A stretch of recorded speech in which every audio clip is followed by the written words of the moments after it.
ఒక అమ్మాయి ఒకేసారి ముగ్గురు ప్రియులతో మాట్లాడుతూ ఇలా అంటుంది, తెలుసా జాను, నీ ప్రేమలో నేను పిచ్చిదాన్ని అయిపోయాను, నిన్నే పెళ్లి చేసుకుంటానని అనిపిస్తోంది.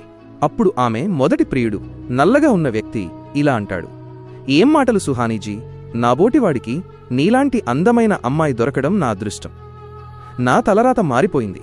ఆమె రెండవ ప్రియుడు, సరిగ్గా నడవలేని వ్యక్తి, ఇలా అంటాడు, నీలాంటి అమ్మాయిని పెళ్లి చేసుకుంటే నా జన్మ ధన్యమైపోతుంది. ఇక మూడవ మజ్ను ఇలా అంటాడు, జాను, నువ్వు నా జీవితంలోకి వచ్చాక నాకు బ్రతకాలనే ఆశ కలిగింది, లేదంటే నేను ఎప్పుడో ఆశలు వదిలేసుకునేవాడిని. ఇప్పుడు నాకు తోడు దొరికింది, అసలు ఆట మొదలైంది. అప్పుడు ఆ అమ్మాయి తన అసలు రంగు బయటపెడుతుంది.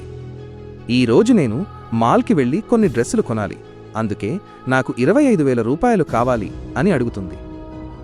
ఆ ముగ్గురు ప్రియులు కూడా డబ్బులివ్వడానికి వెంటనే ఒప్పుకుంటారు. కాని ఆ ముగ్గురికి ఒకరి గురించి ఒకరికి తెలీదు. ఆ అమ్మాయి తెలివిగా ముగ్గురిని డబ్బులు తీసుకుని ఇంటికి రమ్మని వేర్వేరు సమయాలు ఇస్తుంది.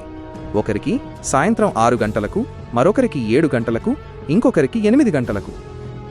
ఆగునైనా, నన్ను చూసి విస్మరించకు, లేకపోతే నీకు చెడు సమయం వస్తుంది.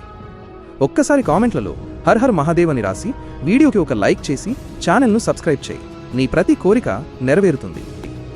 ఆ ముగ్గురు డబ్బులు తీసుకుని ఆమె ఇంటికి చేరుకుంటారు. అప్పుడే ఆ అమ్మాయి అసలు నిజం బయటపడుతుంది.